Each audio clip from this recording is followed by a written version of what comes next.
মাত্র 200 টাকা নিয়ে এসেছি নাকি চৈত্রসেলের বাজার করতে। আরে বাবা না না, এ কথা ভাবাও পাপ।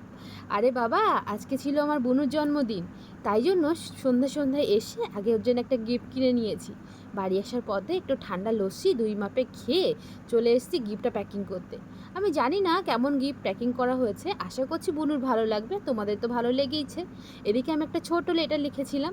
তো চলো তাড়াতাড়ি করে রেডি হয়ে আমি, মামাম আর মা মিলে যাই ওদের বাড়িতে। আর এদিকে দেখো মাম্মাম তো সবাইকে পেয়ে কি খুশি। দেখে কি মনে হচ্ছে তার 2টো ইঞ্জেকশন হয়েছে? না না বাবু, সেসবের তো বালাই নেই। আর তারপরে চলো তোমাদেরকে দেখিয়ে দিই, এই হচ্ছে আমাদের বার্থডে গার্ল। তো চলো সবাই ঝটপট করে ওকে একটু উইশ করে দাও। Happy birthday dear, happy birthday to. ও বার্থডে বাড়িতে কি খেতে দিল সেটাই তো বলা হলো না। লুচি, আলুর দম, পায়েস, মিষ্টি আর সঙ্গে তো কেক ছিলই। তো চলো আজ ভিডিওটা এই পর্যন্তই। আচ্ছা তোমরা কারা কারা এখনও চ্যানেলটিকে সাবস্ক্রাইব করোনি, টুক করে চ্যানেলটিকে সাবস্ক্রাইব করে নেক্সট ভিডিও দেখার জন্য অবশ্যই করে চোখ রাখতে হবে গৌরীর সংসার চ্যানেলে। তো আজ টাটা, দেখা হচ্ছে নেক্সট ভিডিওতে।